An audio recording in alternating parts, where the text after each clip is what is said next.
우리가 지난주에 엘리야가 거리 시내가에 숨은 사건을 함께 나누었습니다. 특별히 우리가 세상을 살아가면서 가장 큰 저주는 하늘의 비가 멈추는 먹을 양식이 없는 것보다 하늘로부터 내리는 그 영의 양식인 하나님의 말씀이 사라지는 이 영적 가뭄이 더 큰 저주라고 말씀을 우리가 나누었습니다. 하나님의 선지자인 엘리야가 숨었다는 것은 하나님의 말씀이 숨었다는 것입니다. 이게 얼마나 안타까운 또 하나님의 심판이고 또 저주인지 모릅니다. 말씀의 빛이 싫어서 선지자를 핍박하고 바알에게로 향한 이스라엘에게 주신 하나님의 큰 심판의 저주였다는 것을 우리가 지난주에 나누었습니다. 여러분, 배교한 교회, 이 이스라엘을 떠난 이 하나님 말씀은 홀로 역사하고 있습니다.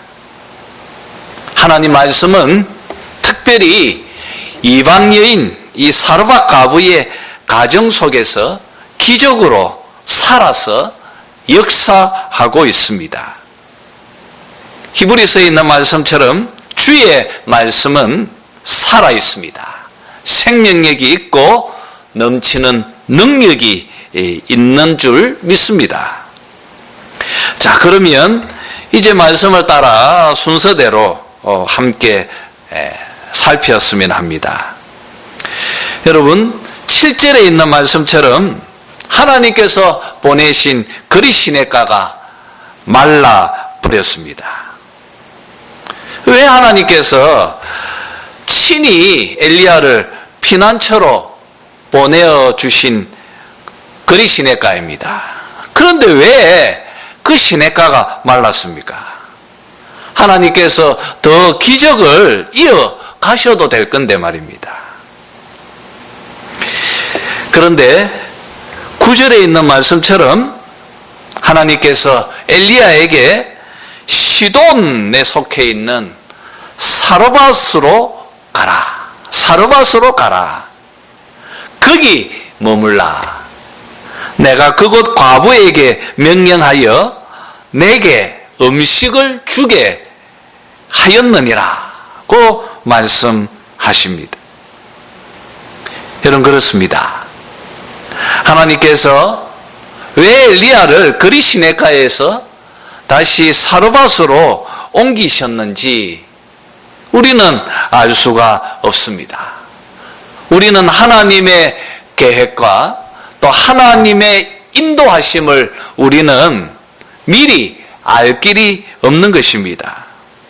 그저 엘리야처럼 우리 인생들은 오직 믿음으로 말씀에 순종할 뿐인 것입니다. 그것이 다인 것입니다. 거리 시냇가에서 이제 하나님은 엘리야를 시돈에 속해 있는 사르밧이라는 이방 지역으로 보내십니다. 여러분, 시돈, 이곳은 지금 아합 왕의 처죠, 부인인 이 이세벨의 아버지인 엣바알 왕이 통치하고 있는 바알 숭배의 본산지입니다. 하나님께서 왜 엘리야를 이 바알 숭배의 본산지인 이 시돈 땅으로 보내셨을까? 왜 그러셨을까? 추측하건대 저의 생각에는 하나님 나라 백성들이 사는 이스라엘과 그리고 바알의 나라인 이 시돈, 이 두 나라를 대조하면서 이스라엘의 그 패역함을 보다 더 선명하게 이 글을 읽고 있는 우리들에게 좀 드러내시려고 하는 그런 의도가 있지 않는가 생각해 봅니다. 여러분, 가장 존중을 받아야 할 하나님의 말씀이 이스라엘에서는 버림을 받고 그리고 핍박을 받고 있습니다.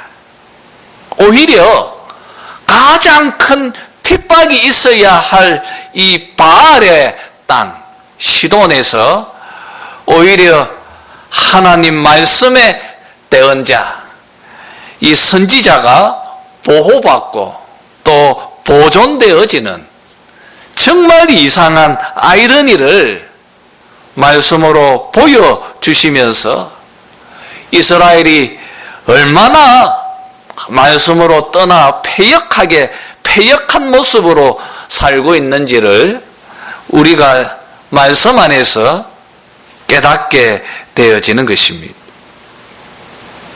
여러분, 이런 패역과 반역의 시대에 엘리야는 사르밧 성문에 다다랐습니다.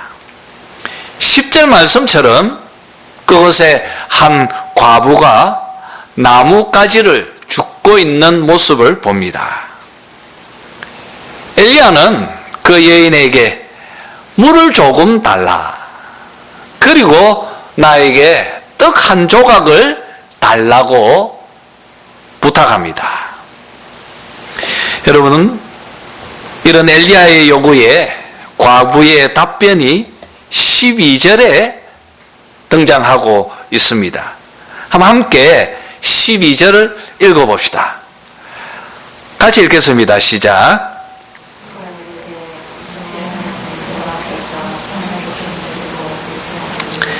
나는 떡이 없고 다만 통에 가루 한 웅큼과 병에 기름 조금뿐이라. 내가 나뭇가지 둘을 주워다가 나와 내 아들을 위하여 음식을 만들어 먹고 그 후에는 죽으리라. 여러분,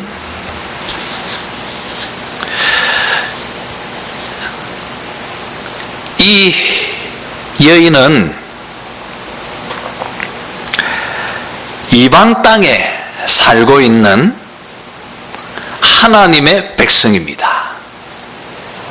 어떻게 이런 바알의 본산지인 이 시돈 땅에 이런 믿음의 여인이 살고 있는지, 그죠? 우리는 본문을 읽어가면서 참 엄밀히 역사하시는 하나님의 섭리하심이 너무나 놀랄 뿐인 것입니다.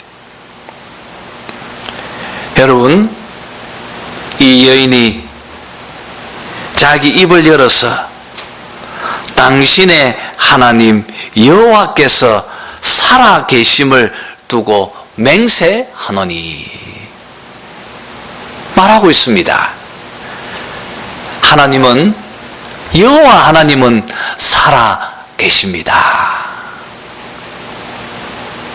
이스라엘 백성들이 해야 할 이 고백을 바알 땅에 살고 있는 이 이방 여인 과부를 통하여 우리는 지금 듣고 있습니다. 참 아이러니합니다. 그리고 그녀는 자기에게 조금밖에 없는 그 음식을 말한 후에 이렇게 말합니다. 제가 이 나무를 주어서 그 나무로 불을 피워서 나와 내 아들을 위하여 음식을 마지막으로 만들어 먹고 죽으려고 합니다. 그렇게 하려고 지금 나무 2개를 주우러 왔습니다. 이렇게 말하고 있습니다. 그녀는 극심한 가난 가운데 지금 놓여져 있습니다. 여러분, 오랫동안 지금 비가 내리지 않습니다. 먹을 양식도 이제 다 떨어집니다. 그 마지막 양식이, 한 끼 먹을 수 있는 양식이 남아 있습니다. 정말 어린아이를 키우고 있는 과부의 입장으로는 생존하기 너무나 어렵고 힘든 상황입니다. 결국 이 과부는 절망 앞에서, 죽음 앞에 서 있는 것을 봅니다. 이런 그녀의 말에 엘리야가 13절에서 이렇게 답변합니다. 두려워하지 말라. 두려워하지 말라. 지금 엘리야는 절망 앞에, 그리고 죽음 앞에 놓여져 있는 이 사르밧 과부에게 두려워하지 말라 말하고 있습니다. 사랑하는 성도 여러분, 하나님의 말씀은 절망과 좌절에 빠진 인생들에게 위로를 주고 있습니다. 이것이 말씀의 은혜인 것입니다. 복음은 위로입니다. 하나님께서 우리에게 행하신 가장 큰 위로, 하나님의 말씀입니다. 복음은 죄로 인한 절망과 좌절을 우리 마음속에 물리쳐 주고 있습니다. 우리 인생들의 마음속에 두려움을 하나님의 말씀, 이 복음은 몰아내는 것입니다. 그리고서 엘리야는 그녀에게 이렇게 말합니다. 작은 떡 하나를 만들어 내게 가져오고 그 후에 너와 내 아들을 위하여 만들어라 고 말하고 있습니다. 작은 떡 하나를 나를 위하여 가져오라.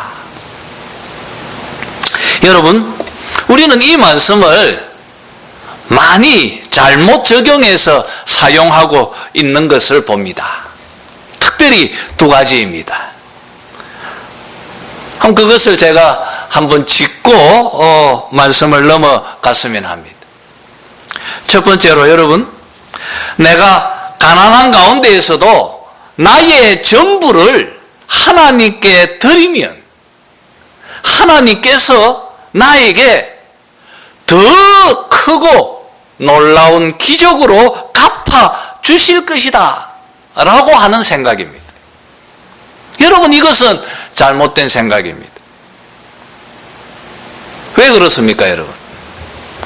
사르밧 과부처럼 자기의 전부를 엘리야에게 드리면 하나님께서 사르밧 과부처럼 더 큰 것들로 갚아 주실 것이다. 그렇게 우리가 이 본문을 적용하는 것입니다. 여러분, 어떻습니까? 왜 이것이 잘못되어진 것입니까? 그것은 여러분, 이 표현 속에 거래가 내포되어져 있기 때문입니다. 무슨 말이냐면, 내가 하나님과 뭔가를 거래하려고 하는 것입니다. 내가 하나님 앞에 이걸 드리면 하나님께서 이것으로 갚아 주실 것이라는 생각입니다. 이런 식으로 우리는 너무나 자주 하나님과 거래를 하려고 합니다. 딜을 하려고 하는 거죠. 이것은 성경의 가르침이 아니라는 것입니다. 여러분, 성경의 가르침은 오직 은혜와 감사뿐입니다. 하나님께서 우리 인생들에게 행하시는 모든 것은 은혜입니다. 은혜가 아닌 것은 아무것도 없습니다. 그리고 여러분, 우리 인생들이 하나님께 행하는 모든 것은 감사입니다. 받은 은혜에 대한 감사뿐입니다. 여러분, 내가 이것을 하면 하나님께서 이것으로 갚아 주실 것이라는 생각은 지극히 인간적인 인과법칙의 세상의 방식입니다. 기독교의 삶은 은혜와 감사밖에 없다는 것을 가슴 속에 깊이 새겨야 하는 것입니다. 하나님과 거래하려고 해서는 안 됩니다. 만약에 이렇게 하면 이렇게 해 주실 것이다. 여러분, 그렇지 않습니다.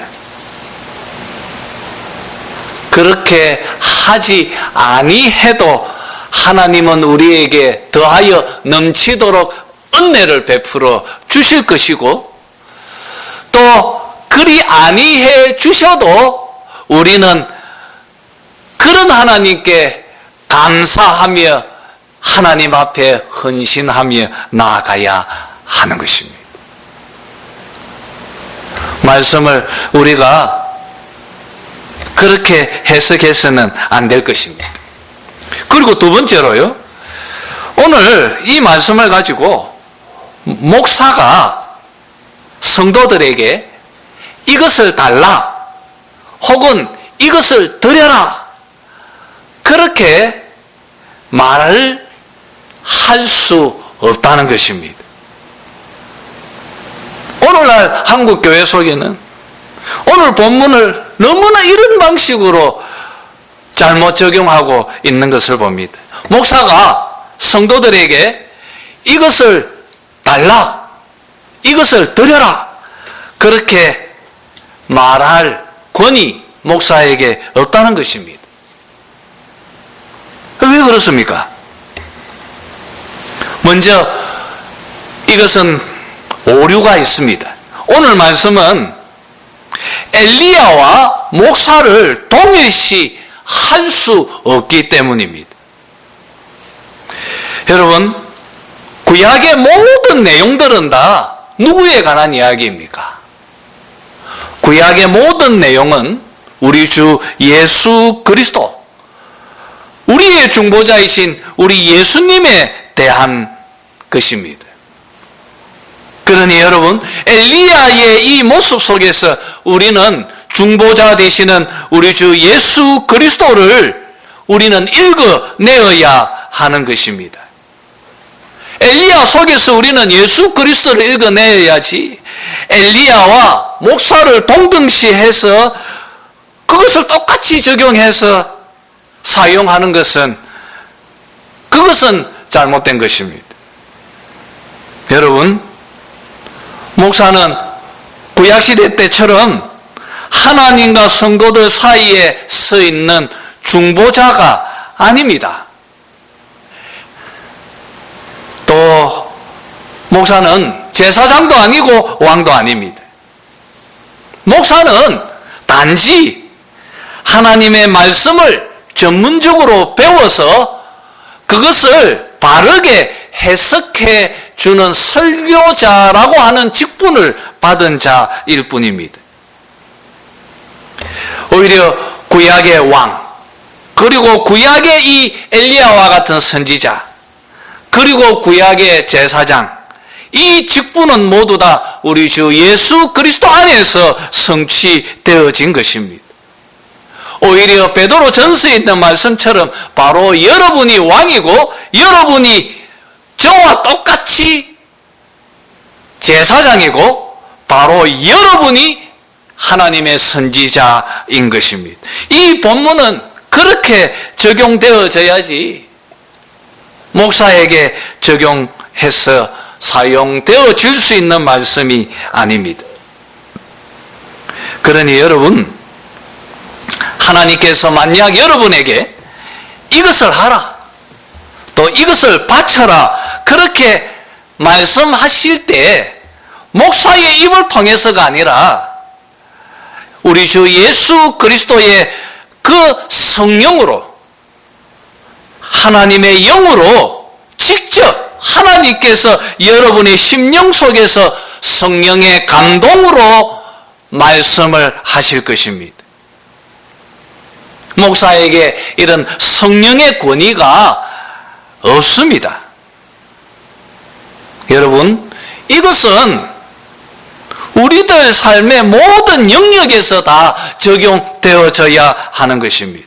만약 여러분이 어떤 것을 결정할 때 기도하십시오.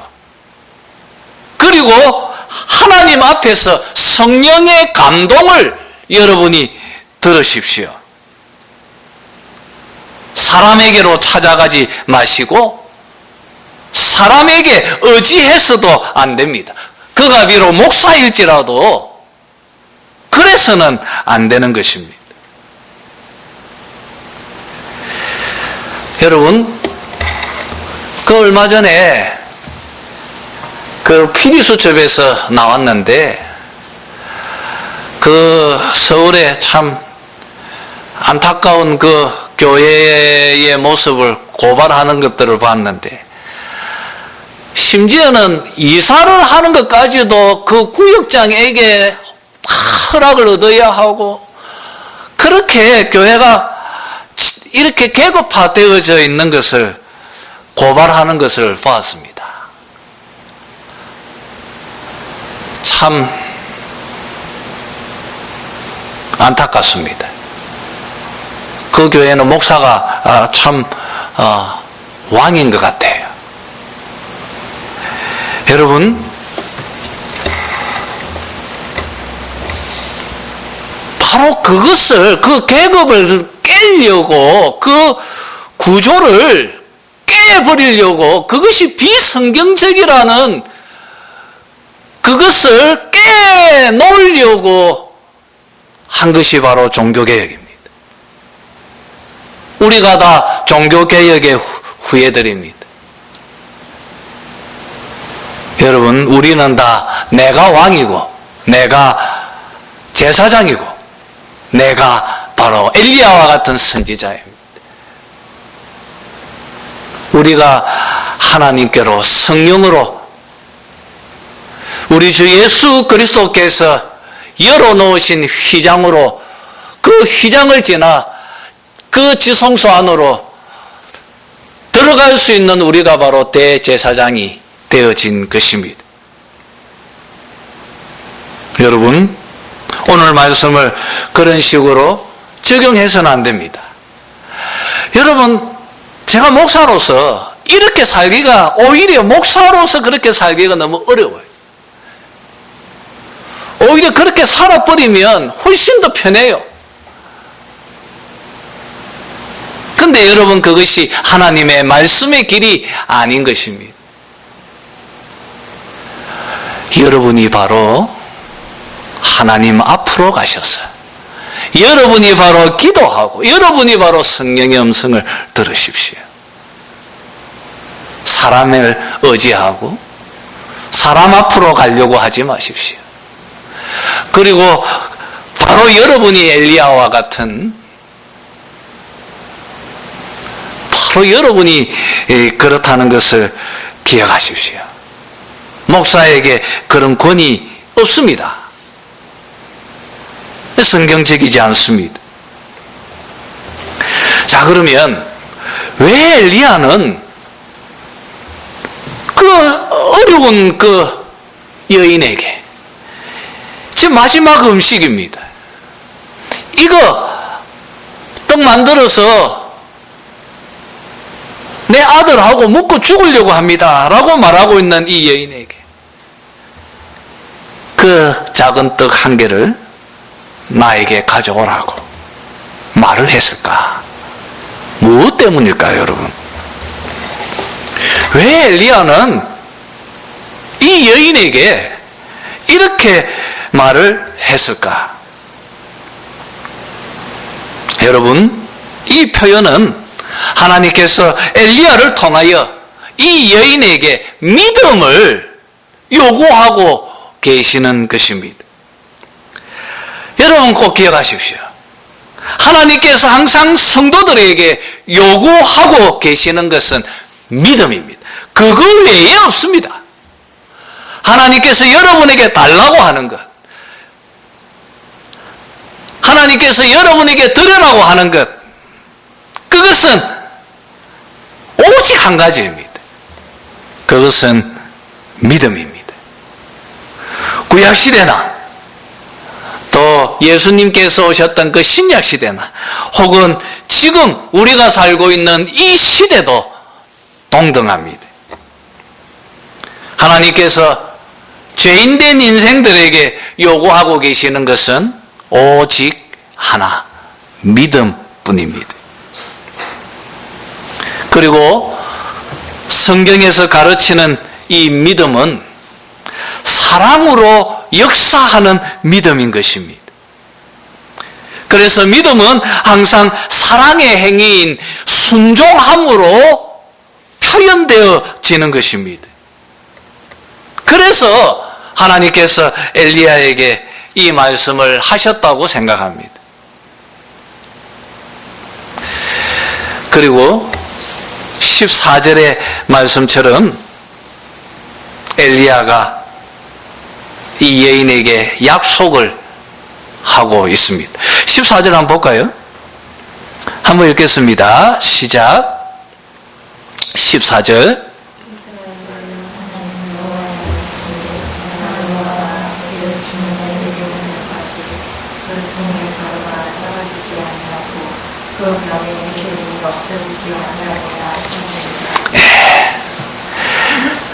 하나님 여호와의 말씀이 나 여호와가 비를 지면에 내릴 때까지, 비를 지면에 내릴 때까지 그 통 가루가 떨어지지 아니하고 그 병의 기름이 없어지지 아니하리라.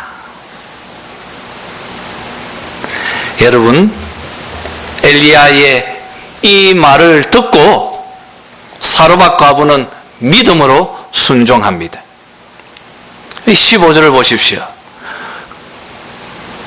그가 엘리야의 말대로 하였더니, 그가 엘리야의 말대로 하였더니, 참 귀한 믿음입니다. 자기의 모든 것을 엘리야의 그 말, 그 하나님의 말씀에 의지하고 이 여인은 다 드렸습니다. 전부를 드렸습니다. 마치 예수님께서 로마 사람 백부장에게 너의 믿음이 크다, 그리고 또 이방 여인이었던 수로보니게 여인이 그 여인의 말을 듣고 주님이 하셨던 너의 믿음이 크도다, 이렇게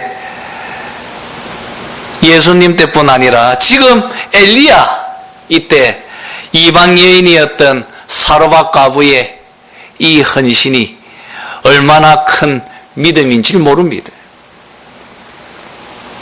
여러분, 이스라엘 백성들이 가지고 있는 믿음보다 더 큰 믿음을 이방인들이 지금 가지고 있는 것입니다. 놀랍지 않습니까? 어떻게 이게 가능할 수 있습니까? 이방 여인이 바알의 땅에서, 그것도 지금 마지막 음식을 먹고 죽으려고 하는 이 과부입니다. 그런 여인이 어떻게 이렇게 큰 믿음을 가질 수 있었을까? 우리는 이 질문의 답으로 에베소서 2장 8절의 말씀을 떠올리게 되어집니다. 여러분, 그것은 믿음은 선물이기 때문입니다. 믿음은 선물입니다. 이 사르밧 과부의 이 큰 믿음을 우리는 설명해낼 수 없습니다. 왜 그렇습니까? 믿음은 선물이기 때문입니다. 그것을 우리는 확실히 본문을 통하여 고백할 수밖에 없는 것입니다. 믿음은 하나님의 일인 것입니다. 물론 믿음은 나의 행위로 드러나는 것이겠지만 그래도 또한 그 믿음은 하나님께서 주시는 선물이고 하나님께서 행하시는 일입니다. 그러니 여러분, 믿음을 우리는 설명할 길이 없습니다. 이건 영적인 신비라고 말할 수밖에 없을 것입니다. 사로잡 과부의 이 순종하는 믿음을 말씀으로 드러내면서 하나님은 지금 이스라엘의 믿음 없음을 꾸짖고 계신다고 여겨집니다.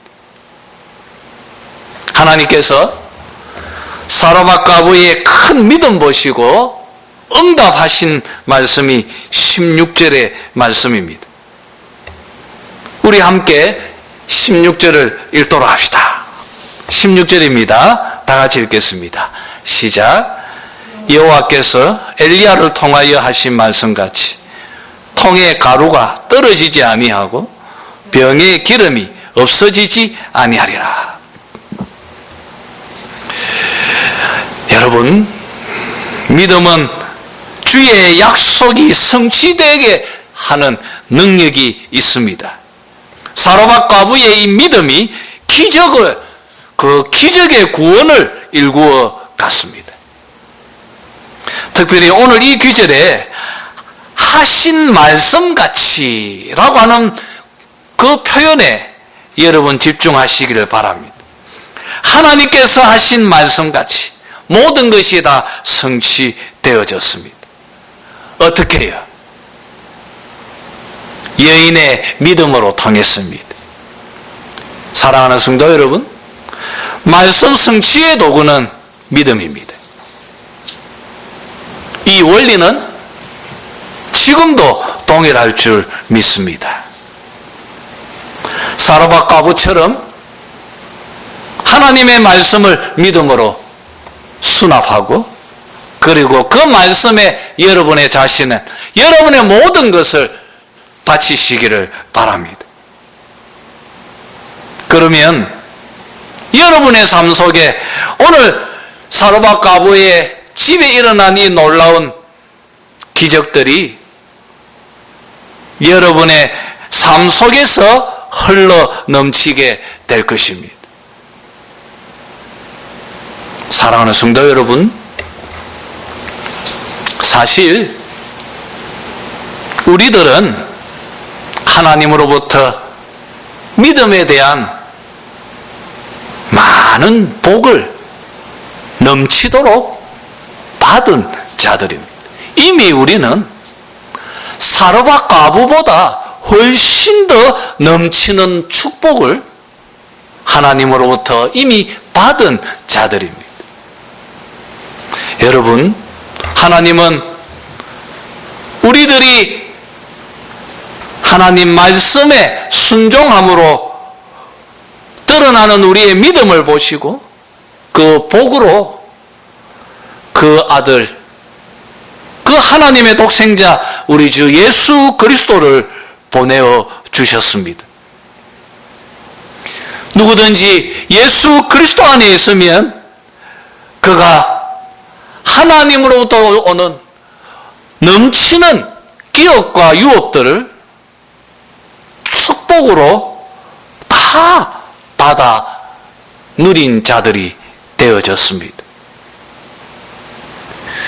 사랑하는 성도 여러분, 비록 그가 사로잡 과부처럼 이방 나라에 살아가는 우리들과 같은 이방인이라 할지라도 누구든지 예수 그리스도 안에 있으면 구원을 받는 이 넘치는 복을 이미 받은 자들인 것입니다.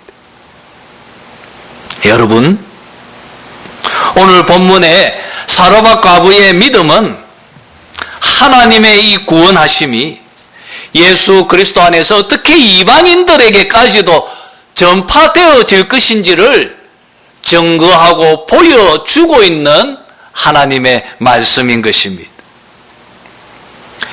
여러분, 지금도 하나님은 여러분들에게 그리스도 안에서 이 넘치는 구원의 축복을 주고 계십니다. 뿐 아니라 지금 예배 가운데에서 하나님은 여러분 영혼의 양식인 곡식통이 마르지 않도록, 그리고 여러분의 기름병이 마르지 않도록 이 예배 가운데에서 하나님께서 성령의 은혜를 여러분들에게 흘러 넘쳐 주고 계시는 줄 믿습니다.